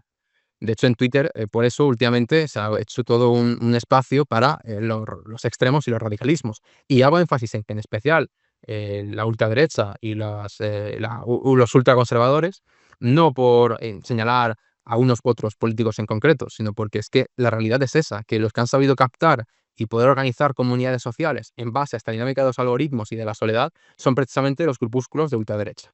Otro de los ejemplos, y aquí no me he tomado la libertad de censurar a la persona que ha publicado el tweet porque es una persona abiertamente pública y que se dedica a este tipo de cosas. Bien, como podemos ver, es un tweet en el que tenemos el siguiente mensaje. El mensaje del núcleo nacional tras el desastre de Valencia. Los dirigentes contra el pueblo, solo el pueblo salva al pueblo. En relación a las manifestaciones que hubo en Ferraz, si no mal recuerdo, por lo que ocurría en Valencia, protestando contra la gestión de Valencia en Ferraz. Se intenta comunicar la información de forma periodística, y hago énfasis en las comillas que estoy haciendo con los dedos, porque no sigue ningún método deontológico, ni siquiera hay un verdadero interés en mostrar o querer exponer información con objetividad y con criterio. En absoluto, hace más bien parte de toda una batalla cultural política. Pero lo importante de esto es que tampoco somos capaces de reconocer aquellas publicaciones que están confirmando nuestro sesgo. Porque una persona que, como digo, empieza con memes de este tipo, que son ataques más personales y directos, y que no se está dando cuenta de la gravedad política que tiene y de las implicaciones que tiene a nivel cultural y cómo está conformando toda su realidad y toda su perspectiva política, si no se da cuenta, en este caso, que es muy claro y directo, aquí puede pensar que sencillamente es una cuenta que está dando información. Pero no, el mero hecho de destacar esta frase tan maravillosa en la que el pueblo es el que salva al pueblo, obviando el contenido del propio vídeo, cuando hay una verdadera contradicción entre el mensaje que quieren mandar y las formas que están manteniendo, no somos capaces de reconocer que ahí hay todo un sesgo de confirmación y de que ahí se está construyendo una realidad en base al odio, vamos a ser partícipes y vamos a caer en esta trampa. Hay toda una evolución diferente dependiendo del grupo social al que nos atengamos. Yo quiero hacer énfasis en este, primero porque es el que mejor conozco y segundo porque es el que más impacto político tiene y que por tanto más está afectando también a resto de generaciones. Así que la soledad no es solo una cuestión de que los jóvenes estemos bien mentalmente, sino que es que, cuidado, porque también nos puede afectar a vosotros, millennial, boomers, etcétera. Cuidado, porque esto define nuestra forma de querer relacionarnos políticamente con el mundo y qué queremos hacer con nuestras vidas. ¿Pero por qué funcionan? ¿De qué forma hemos conseguido llegar hasta ese punto? ¿De verdad Patrick Bateman, El Club de la Lucha, que son películas, que son obras culturales, que el objetivo es criticar o ser críticas con la sociedad y que además en el caso American Psycho es un libro escrito por un homosexual y una película dirigida por una mujer? ¿Realmente eso es lo que da pie al fascismo? ¿Realmente eso es lo que facilita que los jóvenes, sin ningún tipo de criterio, estén suscribiendo discursos que son abiertamente fascistas o que son discursos que están rozando el fascismo? ¿Cómo ocurre? Pues ocurre por este personaje. Este personaje se llama Pepe la Rana, vive en Estados Unidos. ¿Y por qué es importante? Bien, de forma muy resumida, es una historia muy extensa, es un personaje de un cómic web, un webcómic que no tuvo mucha popularidad fuera de Estados Unidos, pero que fue recuperado por los pequeños grupos más radicales de los foros de Internet de Estados Unidos, foros como 4chan, y que poco a poco, debido a su apariencia pues, fácilmente reconocible y que es relativamente sencillo de dibujar, terminó por convertirse en un símbolo de identidad, por lo fácil que es poder customizarlo, modificar su aspecto para que sea algo mucho más cercano. Entonces pasamos de una rana inocente a una rana que tiene muchas personalidades. Una rana que puede significar todo lo que tú quieras que signifique. Y lo que estamos viendo en imágenes son símbolos políticos muy evidentes. A partir de esta rana, aparentemente inocente, se articula todo un sistema de dog whistle. Dog whistle. En inglés significa silbato para perros, que sirve para referirse a todos esos mensajes encriptados que sirven para comunicarse entre estos grupos sociales sin que los demás que no están metidos dentro de ese mundo lo sepan. Estoy seguro que si yo ahora no hubiera explicado lo que significa Pepe la Rana, muchos de ustedes, a lo mejor si lo vieran en Twitter o en Facebook, no sabrían reconocer el carácter político que tiene y lo que conlleva. O sea, el mero hecho de utilizar este personaje ya es enviar un mensaje. Y además sirve para poder construir un grupo alrededor de una identidad clara. Si tienes unos símbolos concretos es muy fácil articular un grupo de personas. Y si ya partes de unos grupos, unos símbolos que te están dando pautas de comportamiento, como son Patrick Bateman o como son Tyler Durden, luego solo necesitas un símbolo que sea más universal y que pueda ser mucho más maleable para ser mucho más personal, como es Pepe la Rana. Y no es el único. El otro gran ejemplo es este personaje de aquí que se llama Wojak.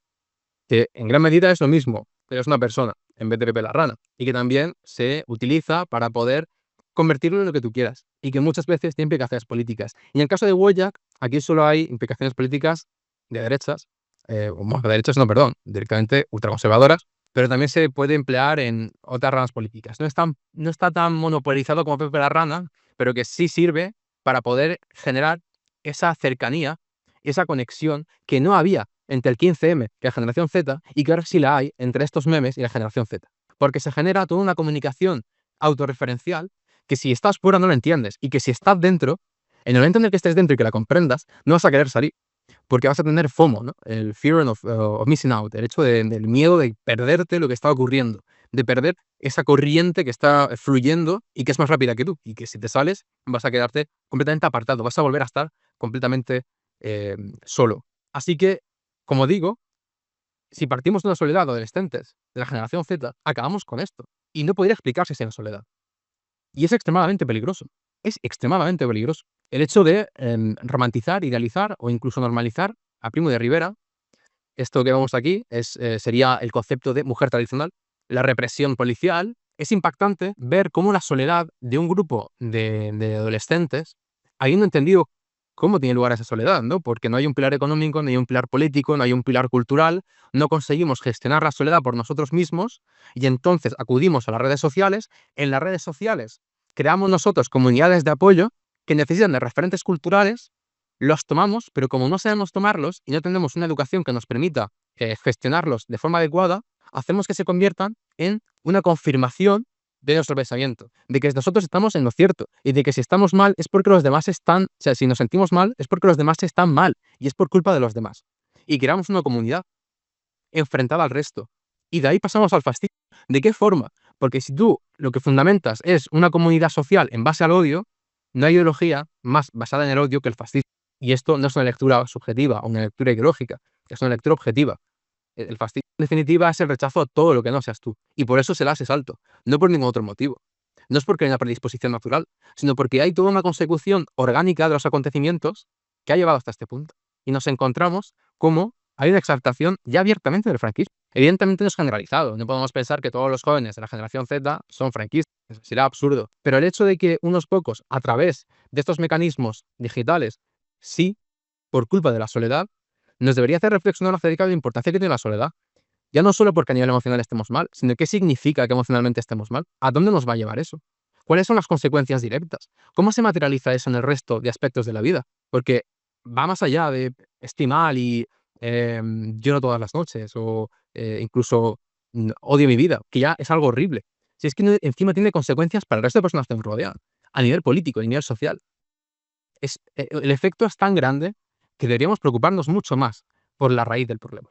Para concluir, me gustaría hablar acerca del horizonte. Si hemos establecido antes que no hay sueños, no puede haber sueños, no puede haber un mañana en un mundo sin políticas, sin economía y sin cultura, no hay un concepto del futuro reconfortante o de un futuro esperanzador. De hecho, todo va a ir a peor siempre. Y lo mejor va a ser siempre el pasado, que por cierto, enlaza esa lectura a causa de no tener esperanzas en el futuro, enlaza completamente con un argumento ideológico conservador de todo lo pasado fue mejor. Encontramos aún más conexiones, que como digo, la soledad es lo que explica este auge de la ultraderecha constatado en elecciones o constatado en diferentes encuestas, tanto por organismos privados como por organismos públicos. Pero entonces, si no hay un horizonte, ¿cuáles son las posibilidades de acción que tenemos? Bueno, la realidad es que mientras que hay grupos sociales que intentan justificar su soledad, pues si un individuo es muy complejo y si una ciudad es muy compleja, pues imaginémonos todo el conjunto de la generación Z. Como sociedad también somos complejos y tenemos muchísimas diferencias. Entonces, si unos cuantos reaccionan de esa forma y se quedan enganchados en ese odio, pues habrá otras personas, como digo, a partir de la erupción de Ryan Gosling, que parece casi cómico, pero es cierto, a partir de la erupción de Ryan Gosling hay toda una división de comportamiento en cómo gestionamos la soledad. Se dividen esos grupos y dan lugar a otros que tienen un desarrollo paralelo. Y mientras unos cuantos han desarrollado toda una argumentación fácil, por muy exagerado que suene, pero hemos constatado que es así, otros buscan diferentes formas de poder dar una explicación o poder darse esperanza. En el momento en el que no tienes un futuro esperanzador, que no hay un horizonte claro y parece que todo se va a acabar, vas a buscar de alguna forma algo que te reconforte, algo que te haga pensar No, perdón, te iba a decir algo que te haga pensar que mejorarán los tiempos, pero ni siquiera algo que te haga estar bien. No tiene por qué ser que mañana sea mejor, sino que el presente puedas estar en paz en el presente. ¿Por qué digo esto? En esta viñeta del manga que hemos mencionado antes, de Climber, lo he querido poner por referencia a esa disrupción del yo, de la esquizofrenia social, refleja bastante bien el conflicto al que se enfrenta uno en soledad. Cuando uno decide finalmente confrontar la soledad, se da cuenta de que ese conflicto que hemos establecido antes, si yo estoy mal, si me siento mal, es porque los demás me están haciendo daño y por tanto estoy contra ellos. Kendrick Lamar, esto lo ilustra muy bien, esta diferencia, este cambio de yo estoy mal, culpa de los demás, a yo estoy mal, algo estoy haciendo mal. En la letra de su última canción del álbum Dan, de la canción creo que es Shot, dice, siempre era yo contra el mundo hasta que descubrí que era yo contra mí mismo. Hay un cambio de paradigma. Si la soledad antes lo que busca es reconfortarse en sí misma y lo que busca es una explicación rápida, una explicación que confirme tu concepción presente del mundo, en el que todos son malos y tú eres el bueno. Hay otra parte que se va a desarrollar de forma paralela y que lo que va a entender es que quizás la lucha o el conflicto es otro y el conflicto es un conflicto interno. El hecho de no tener un referente político, de que no haya una base económica o de que no haya unos referentes culturales claros que nos permitan avanzar y tener esperanzas, no es tanto una culpa del exterior, que también en parte, sino porque nosotros no somos capaces de poder crearlos por nosotros mismos. Y cuando lo intentamos, como hemos visto en el caso anterior, llegamos a donde llegamos. Entonces tampoco podemos esperar, y es una cosa que se piensa generalmente, no podemos esperar que nos resuelvan todos los demás. Ya está visto que ni los millennials, ni los baby boomers, ni otras generaciones van a preocuparse por nosotros. Bueno, pues tendremos que sacarnos las castañas del fuego. O sea, si ninguna otra generación va a preocuparse por darnos alguna oportunidad, pues la buscaremos nosotros mismos. Así que voy a intentar yo enfrentarme a mí mismo y solucionarme yo solo este problema de soledad que tengo. Empieza así un proceso de autorreflexión que puede ser constatado en las redes sociales también. Al igual que hemos visto el humor y hemos visto esa exteriorización de la soledad y del dolor, de todos los conflictos internos que uno tiene, empezamos a ver ahora también, a partir de hace 2 años aproximadamente, este tipo de memes.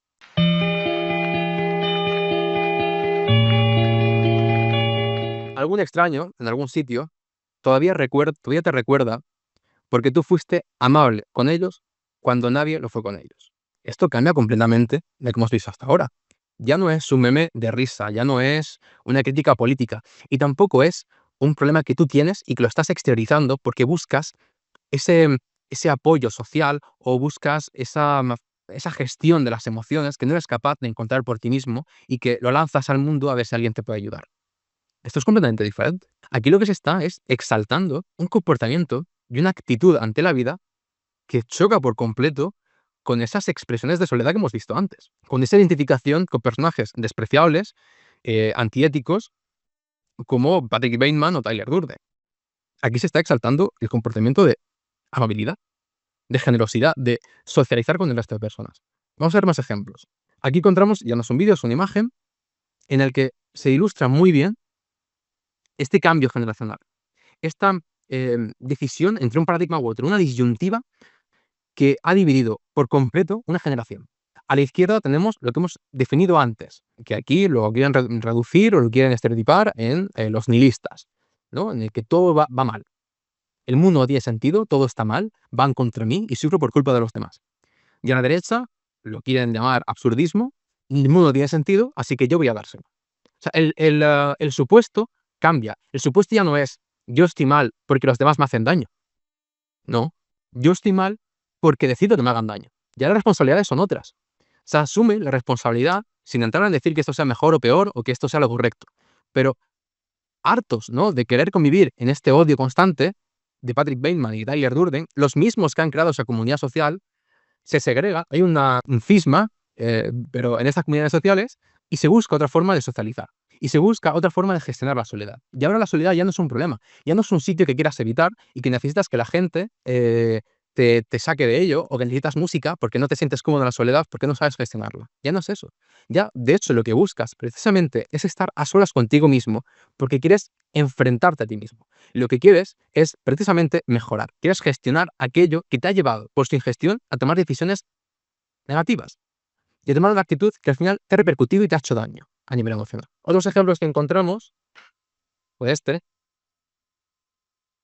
en el que dice que deja de ser aquel que siempre se está esforzando, relájate y deja que el barco se hunda. Puede ser como algo pesimista, pero evidentemente el tono es completamente diferente. Aquí no hay pesimismo alguno.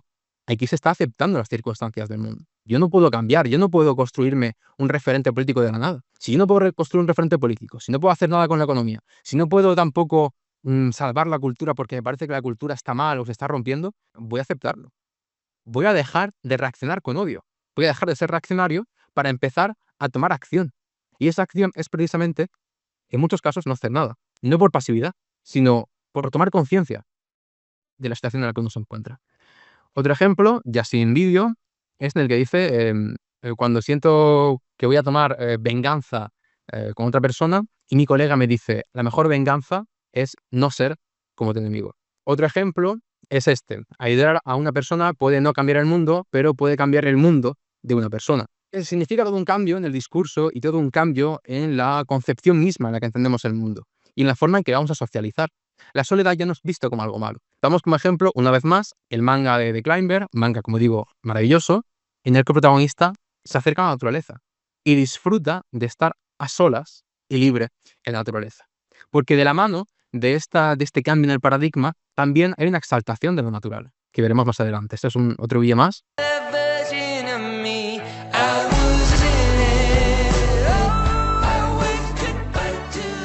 En el que dice, puedes cambiar solamente si tú quieres. Como vemos, se repite constantemente. O sea, no es una lectura, sino verdaderamente el núcleo mismo de este cambio de paradigma es este que estoy indicando. Y en el caso de la naturaleza, como digo, va muy enlazado. O sea, el único medio en el que vamos a encontrar soledad en un mundo urbanizado y lleno de interacciones digitales es precisamente la naturaleza. Y por eso no se puede entender este cambio sin todo un auge de la reconexión con el mundo natural. Un auge muy complejo que no hay para analizar y que en gran medida viene también dado por los millennials y por toda esa cultura del CrossFit y del gimnasio, pero que se redimensiona por completo y el centro no es hacer deporte por estar sano, sino el centro es conectar con el mundo material, ser consciente de que estoy aquí, que muchos de los problemas están aquí encerrados. Voy a intentar solventar por mí mismo cuál es el problema de la soledad que no he sido capaz antes de poder gestionar. Un vídeo más.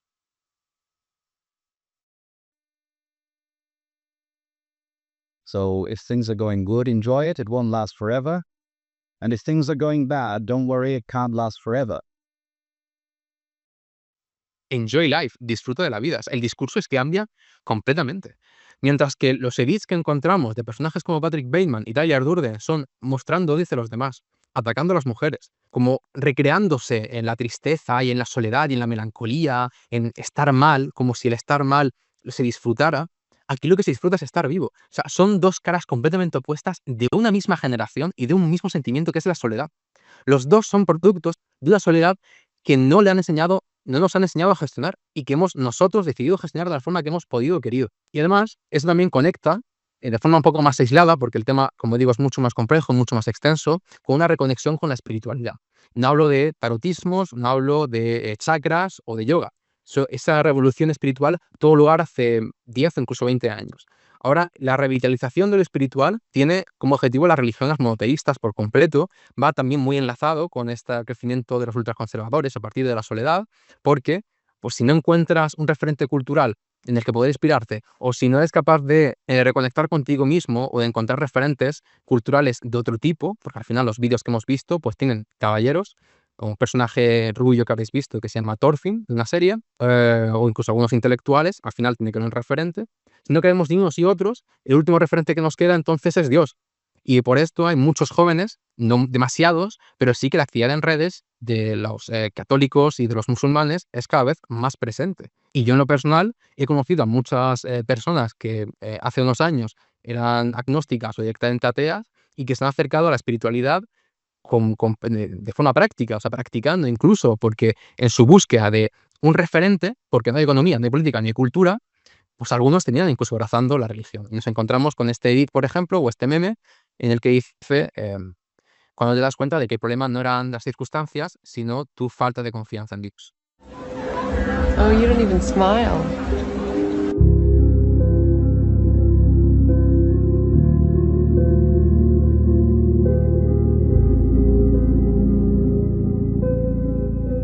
Claro, Cabe señalar que, evidentemente, el actor es Ryan Gosling, conecta con lo que he dicho anteriormente, de esos primeros grupos sociales, esta rama, digamos, que está aún muy arraigada, esos primeros grupos sociales, incluso además la música, la canción empleada, que es Snowfall de Wanger, hace parte de esas primeras expresiones de la soledad de 2019-2020. Para finalizar, hemos visto o he intentado explicar cuáles son las circunstancias en las que ha crecido la generación Z, la falta de 3 pilares fundamentales para poder establecer un futuro a partir del cual poder desarrollarnos como personas, porque como he dicho, el sistema no nos mueve a ello, a tener un objetivo. Toda nuestra vida es conseguir el objetivo y cuando lo consigamos disfrutarlo y luego morir. Pues si no hay pilares que nos ayuden a poder establecer ese objetivo y poder desarrollar el camino hacia ese objetivo, nos encontramos en una soledad existencial, además en unas circunstancias tecnológicas en las que socializar es extremadamente complicado y en la que no sabemos estar solos con nosotros mismos.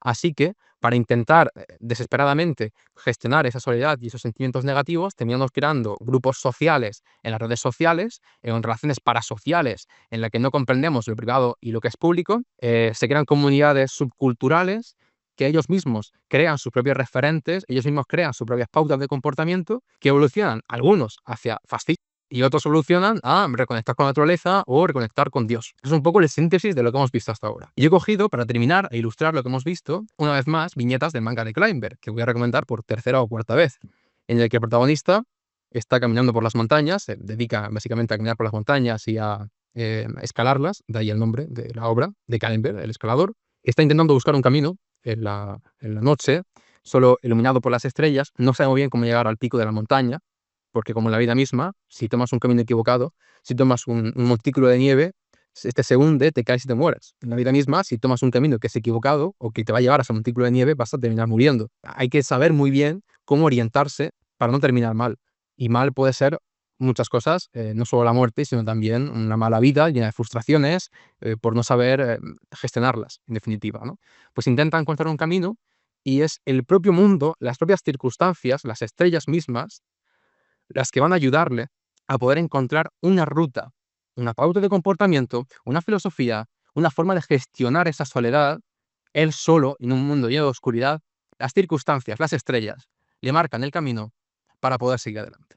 Y creo que esto ilustra, o puede ser una bonita metáfora, de lo que debemos, o lo que está pasando, mejor dicho, perdón, con la generación Z, de que somos nosotros mismos los que hemos intentado buscar nuestro camino, sintiéndonos, como digo, y hago mucho énfasis en esto, sintiéndonos completamente solos en todos los sentidos, en absolutamente todos los sentidos. Y con esto, pues, doy por concluida esta conferencia. Pues Claudio, muchas gracias y estamos aquí un poquito pasmados. Pasmados. Sí, yo estoy un poco pasmado porque me preocupa la generación Z, me preocupa que todo lo que nos has contado vosotros no habéis participado, lo han colocado y no sabemos, yo creo que como no hay ningún Z aquí, ningún millennial ni ningún centennial, estamos bastante preocupados. Está diciendo Patricia que te traslademos que nos ha encantado tu presentación. Las caras de satisfacción son tremendas por haberte conocido y por todo lo que nos has contado, porque yo creo que nos ha abierto la cabeza. Del impacto. No, en el impacto y en abrirnos la mente a cosas que no tenemos ni idea de lo que está ocurriendo a nuestro alrededor, ¿no? O por debajo de nuestra vida, ¿no? Realmente, ¿no? Yo sí quería comentarte una cosa, es que no está sobredimensionado todo el tema este de las redes, Claudio. Esta gente que dice tener 5 millones de seguidores, 100.000 millones de seguidores, luego realmente no es verdad. Lo que hay son números y lo que hay son grupúsculos apoyando para que parezca que es más de lo que es. Hay una teoría que se llama la teoría del Internet muerto. No estoy muy informado de esto, la leí hace mucho tiempo, porque es una teoría que surgió en 2014, en la que se decía, en superficie, que la gran parte de Internet era mentira y que eran todo bots, o sea, máquinas que generaban un contenido artificial para intentar cambiar la opinión de las personas. No se tomó en serio en su momento, pero a día de hoy la teoría de Internet muerto ha vuelto a ganar mucha fuerza precisamente porque hay cada vez parece que hay menos personas reales en Internet y que son todo más o máquinas o cuentas programadas para poder articular el pensamiento o para poder apoyar en números a una figura y darle mucha más visibilidad. Va muy relacionado con eso. O sea, realmente es cierto que se utilizan este tipo de estrategias, los llamados bots, que llenan tus números y que además también sirven como tropas de comando para poder atacar en comentarios a unos u otros. A veces son personas reales, pero otras veces también son bots. Y es importante tenerlo en cuenta. porque si se puede utilizar bots para comentar y atacar, haciéndose pasar por personas con cuentas falsas, ¿qué lo impide también tener bots que creen contenido de opinión? Que creen edits, que creen memes, y los difundan masivamente para poder, igual que se cambia la perspectiva que he mencionado antes, pues también se puede cambiar si el meme o el edit es hecho por un robot o es masificado por inteligencias artificiales. Si yo me despido, quiero dar las gracias por la oportunidad de poder estar aquí. Me ha encantado poder compartir este análisis y compartir estas conclusiones. Ha sido una gran experiencia. Me alegro mucho de que os haya servido y que os haya parecido interesante. Gracias, Claudio. A vosotros.